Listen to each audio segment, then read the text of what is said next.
हैत तेरिका फेरि start of भयो तिम्रो खत्ताडा स्कुटर। खत्ताडा नभन भनेको होइन, मेरो मुटु हो यो। कति दुःख गरेर आफै किनेको छु मैले, थाहा छ त तिमीलाई।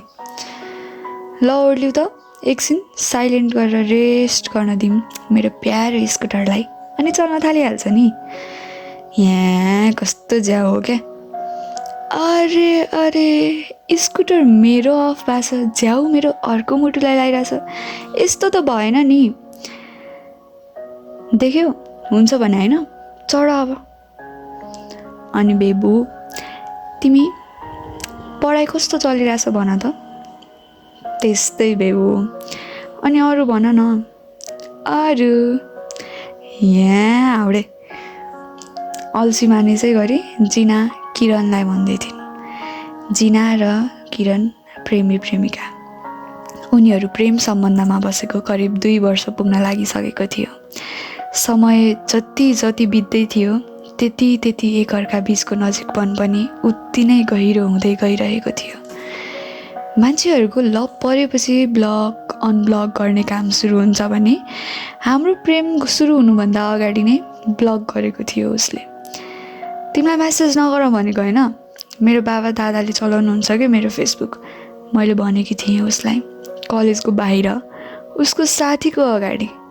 त्यसपछि त जागिहालेछ उसको मेल इगो। अनि यो मात्र एउटा केटी हो र भनेर घर गएर ब्लग हानेछ।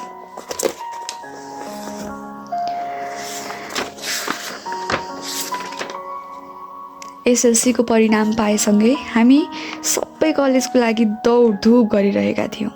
कुन कलेज पढ्ने भनेर सबै विद्यार्थी अत्यन्तै उत्साहित थिए। म त अझै बढी थिएँ।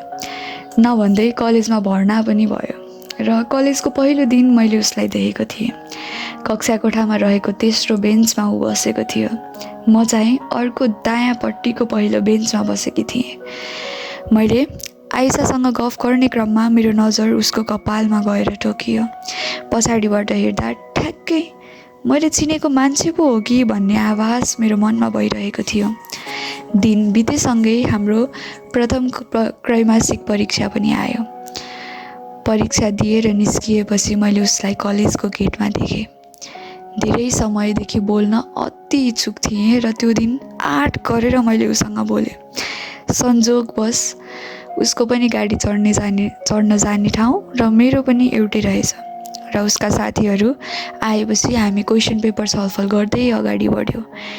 गाडी चढ्ने ठाउँ पुगेपछि मैले थाहा पाएँ कि ऊ र म एउटै गाडी चढेर जान मिल्ने रहेछ। त्यसैले हामीले एउटै गाडी चढ्यौँ। थाहा छैन किन, तर पहिलो दिनमै ऊ मेरो आफ्नो मान्छे हो जस्तो अनुभूति भएको थियो। र अझ गाडी सँगै चढेर बस्दा म झनै रमाएकी थिएँ। उसको हाँसो, उसको बोलीमा नै मेरो होस हराइसकेको थियो भनौँ म लट्ठे भएकी थिएँ। त्यसपछि प्रायः हामी सँगै जान थाल्यौँ। बसमा जाँदा उसले आफ्नो परिवारको फोटो देखाएर मलाई सबैसँग परिचित गरायो। खै मेरो पनि मनले तैँले पनि देखाउनुपर्छ भन्यो र मोबाइल झिकेर देखाउन थालेँ मैले मेरो परिवारको फोटो र उसलाई पनि आफ्नो परिवार चिनाएँ। एक दिन बसमा उसले कस्तो सिरियस हुँदै भन्यो, म चुरोट रक्सी खान्छु भनेर। यो कुरा सुन्न साथ मलाई अत्यन्तै डर लाग्न थालेको थियो, तर म यो सबै बिर्सेर एकदम ऊप्रति आकर्षित मात्र भइरहेकी थिएँ। कलेजमा एक दिन ऊ आएन। भोलिपल्ट शनिबार भएकाले त्यो समय पनि उसलाई भेट्न सकिएन। मन यति धेरै सोच्न थालिसकेको थियो, एकदम खुल्दुली भइरहेको थियो ऊ किन आएन भनेर। भोलिपल्ट धन्न ऊ आएछ र ऊ बिरामी भएको रहेछ भनेर मैले थाहा पाएँ। ऊ काठमाडौँमा दिदीसँग बस्थ्यो। मैले किन नआएको कलेज भनेर सोद्धा कमजोरीको कारण बिरामी भए, त्यसैले नआएको यार भन्दै उसले भन्यो। म त्यो कमजोरी शब्दमा यति अड्किएछु कि भोलिपल्ट मामुलाई मैले अन्डा उसिन्न लगाएँ खाजामा लानको लागि र टिफिनमा हालेर कलेज गएँ। म त्यतिसम्म पनि आँटिलो थिइनँ उसलाई त्यो खाना दिनको लागि। साथीहरूले के भन्लान्, खाना मान्छ कि मान्दैन होला भन्ने डरले मैले उसलाई टिफिन दिन सकिनँ। बसमा चढेर सिटमा बसिसकेपछि मैले बल गरेर आफ्नो सबै डर त्यागेर टिफिन निकाल्दै टिफिन निकाल्दै उसलाई अन्डा खान अनुरोध गरेँ। बसमा नै खानु भन्दै ऊ मानिरहेको थिएन, तर मैले जिद्दी गरेपछि उसले खायो। ओहो, उसले खाएको हुनाले पनि कति खुसी भएँ म। दिनहरू बित्दै थिए, दसैँ पनि आयो र हामीलाई कलेजले 1 महिनाको बिदा दियो। त्यही बिदाको समयमा हामी अझ राम्ररी बोल्ने मौका पायौँ। कुरा गर्दा गर्दै खै उसले के भन्यो अनि मैले उसलाई पागल भयो भनेर सोद्धा उसको उत्तर आएको थियो, म पागल भइसकेँ तिम्रो मायामा भनेर भन्यो। अबुई, पहिलोपल्ट कसैले त्यस्तो भनेको। त्यो म्यासेज पढ्दा म खुसी हुनुपर्ने थियो वा दुखी त्यो त मलाई थाहा छैन, तर डर अति लागेको थियो। यदि मामु बाबा दादाले थाहा पाउनुभयो भने के गर्ने होला भन्ने कुरामा। त्यसैले त्यो दिनपछि म उसँग बोलिनँ र कलेज लागेकै दिन छुट्टी भएपछि उसलाई कराएँ। त्यसपछि म घर पनि अर्कै साथीसँग जान थालेँ। कुरै कुरामा उसले मलाई ब्लक पनि गरिसकेको रहेछ। मनबाट नचाहेर पनि मैले उसलाई थर्काउनु परेको थियो, केवल आफ्नो परिवारप्रतिको डरको कारण। ब्लक भएपछि 11 कक्षाभरि हामी बोल्दै बोलेनौँ। समय सँगै दिनहुँ नयाँ कुरा सिकिँदै थियो। कक्षा 11 पनि निकै छिटो सकियो र कक्षा 12 को सुरुवात भयो, एउटा नयाँ बिल्डिङमा नयाँ उत्साहका साथ। उसलाई पूर्ण धेरै समयपछि देख्दा कता कता भावना जागेर आइहाल्थ्यो, तर त्यो समय मैले शान्त रहनु नै उचित ठानेँ र केही बोलिनँ। उसँगै रुममा बस्ने उसको स्कुलदेखिको साथी र हामी एउटै कक्षामा पढ्ने साथी मनिषले एक दिन अचानक मलाई आएर किन फेक आइडी बनाएर जीवनसँग बोलेको भनेर सोध्यो। खासमा मैले कुनै पनि त्यस्तो काम गरेकी थिइनँ। त्यो कुरा सुनेर मेरो फोटो हालेर बोल्ने को मान्छे रहेछ भनेर बुझ्न मैले किरणसँग कुरा गर्नुपर्ने भयो र उसलाई तिमीसँग बोलिरहेको मान्छे म होइन भनेर पनि प्रश्न पार्नको लागि मैले उसलाई कल गरेँ। त्यसपछि म्यासेजको स्क्रिनसट पठाउन उसले मलाई अनब्लक गर्यो। त्यो म्यासेज गर्ने को थियो त्यो त थाहा छैन, तर त्यो मान्छेको कारण मैले पूर्ण उसँग बोल्ने मौका पाएकी थिएँ। बिस्तारै हामी कहिलेकाहीँ गफ गर्न थाल्यौँ। प्राय कुरा पढाइसँग सम्बन्धित नै हुने गर्थ्यो। फेरि दसैँ आयो र यसपटक भने हामीले एकअर्कासँग खुलेर गफ गर्न थालिसकेका थियौँ। समय बितेसँगै एकअर्काप्रति नजिकिए जस्तै लाग्दै थियो, तर अझै पनि हामीले आफ्नो मनको कुरा एकअर्कालाई भनेका थिएनौँ। एक रात मैले दादाको काम गरिदिन पर्ने भएकाले उसँग आज राति बोलौँ है भनेर भने। उसले पनि हुन्छ भनेर बोल्न थाल्यो। अनि त्यो दिन मैले ऊप्रति रहेका मेरा हरेक भावना, ऊप्रतिको आकर्षण सम्पूर्ण बारे म्यासेजबाट व्यक्त गरेँ। खासमा मनका कुरा सबै भनेपछि हल्का लजाउनु पर्ने थियो वा डराउनु पर्ने थियो, तर थाहा थिएन। तर ममा भने केही परिवर्तन देखिएको थिएन। हाम्रो त्यो गफमा ऊ कति मजाले अनि भन्दै खुब चासो दिएर म्यासेज गरिरहेको थियो। त्यसको केही दिनपछि हाम्रो प्री बोर्ड आउन लागेको थियो। त्यसैले एडमिट कार्ड लिनको लागि कलेज जानुपर्ने भयो। ऊ कलेज नजिकै बस्थ्यो, तर एक्जामकै दिनमा लिन्छु भनेपछि अब म आफै कलेज जानुपर्ने देखियो र यदि म गएँ भने ऊ पनि आउँछ आफ्नो एडमिट कार्ड लिनको लागि भनेको थियो। म बिहान 8 बजे कलेज पुगिसकेको थिएँ, तर अकाउन्टेन्ट 10:30 खुल्ने रहेछ। त्यसैले लाइब्रेरीमा गएर 3वटा कथा पढेँ। अनि एकछिनको पर्खाइ पश्चात म्याम आउनुभयो र मैले मेरो र उसको एडमिट कार्ड लिएँ। उसले मलाई ऊ 2061 साल 6 महिना 26 गते जन्मिएको भनेको थियो, तर एडमिट कार्डमा भने उसको अर्को जन्म मिति देखेपछि किन झुटो बोलेको होला भनेर खुब रिस उठेको थियो। मैले उसलाई कल गरेँ र कार्ड लिन आउन भने। ऊ बालकुमारी पुलमा बसिरहेको रहेछ। मैले बाटोबाट उसलाई देखिहालेँ र ऊ भए ठाउँमा गएँ। मलाई देखेर मुसु हाँस्दै खोइ काट्देऊ भन्यो। मैले चाहिँ रिसाएको जसरी झुटा कहीँका किन रङ बर्देट भनेको भनेर सोध्न लागेँ। अनि त्यो बारे पुरा बेली बिस्तार लगाउन थाल्यो। रोड क्रस गरेपछि मैले उसलाई मन्दिर जाने हो भनेर सोधेँ। मलाई कोटेश्वर मन्दिर जान मन लागेको थियो, तर त्यो मन्दिरबारे उसलाई थाहा रहेनछ। त्यसैले पशुपति जाउँ भन्ने प्रस्ताव उसले राख्यो। घर जान ढिला हुने हो कि भनेर मनमा एक प्रकारको डर लागिरहेको थियो र त्योभन्दा पनि ठुलो डर उसँग मलाई कसैले देख्यो भने के भन्लान् भन्ने पनि डर लागिरहेको थियो।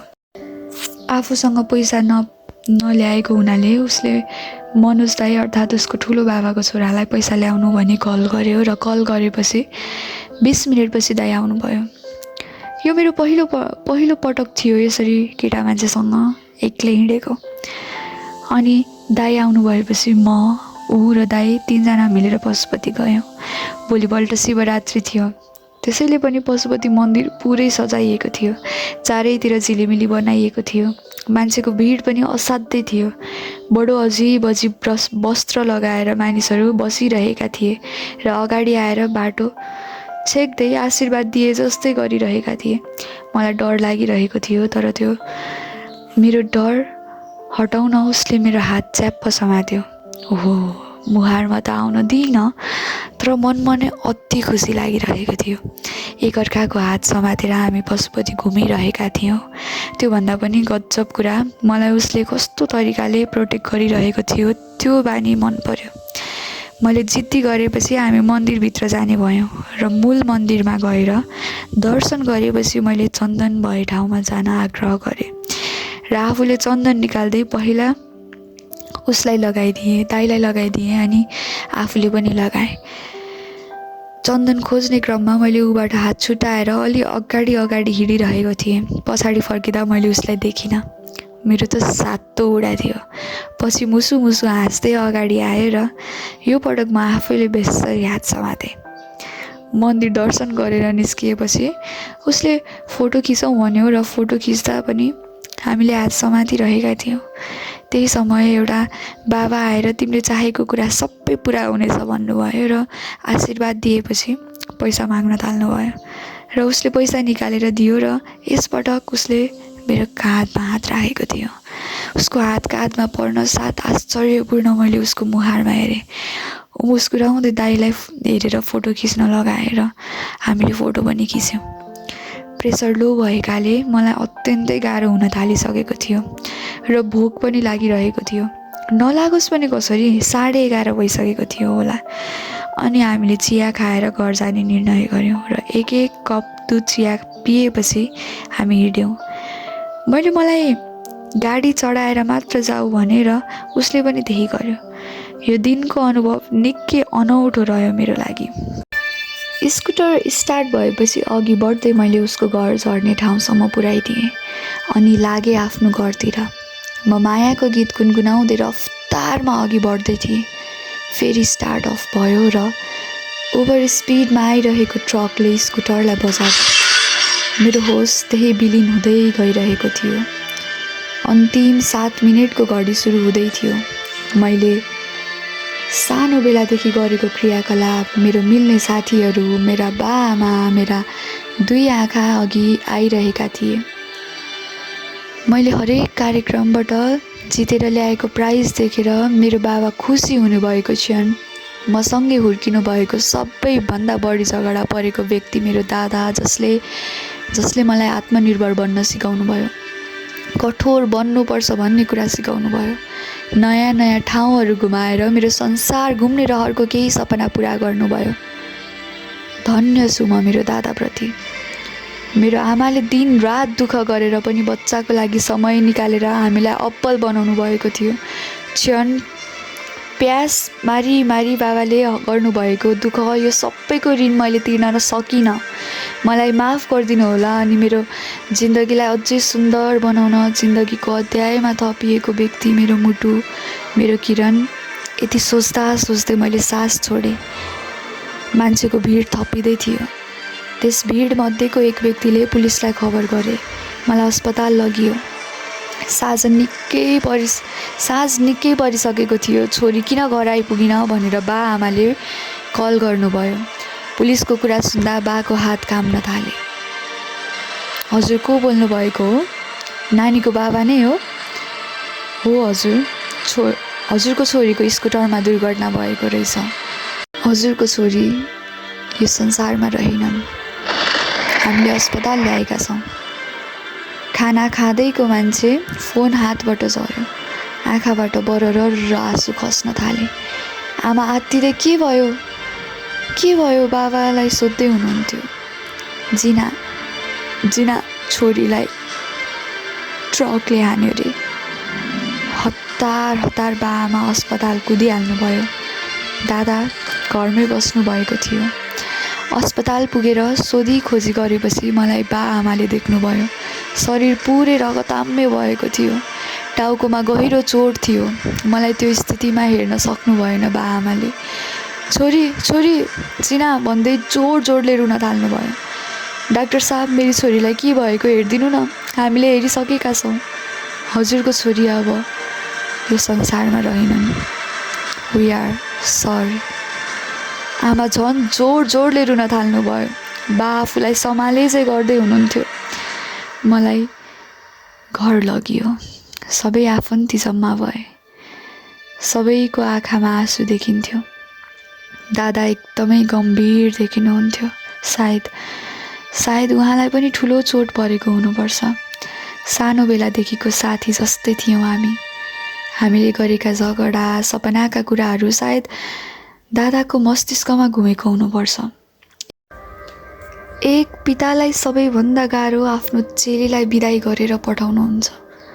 तर त्योभन्दा हजारौँ गुणा बढी पीडादायक कुरा भनेको आफूले जन्माएको छोरीलाई आफैले दागबत्ती दिन हुने रहेछ।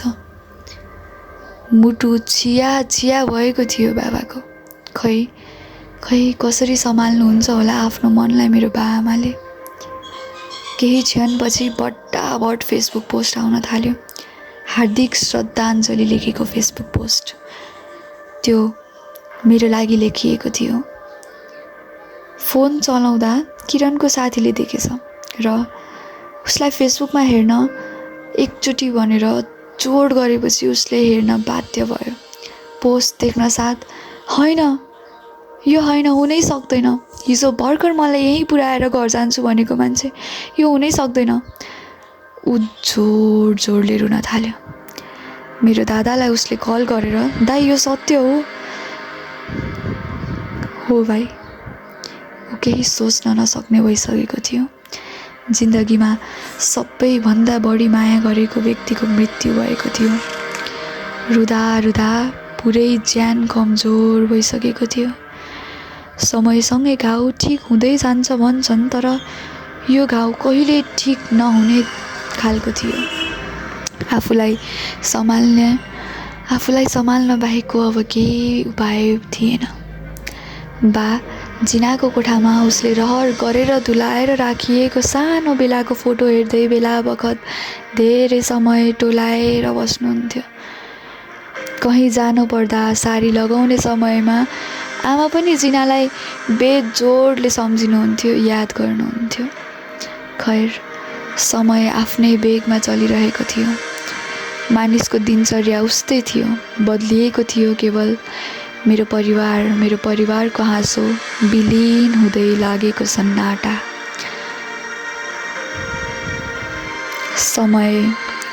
समय परिवर्तन भएको थियो। अन्तिम शब्द अलविदा।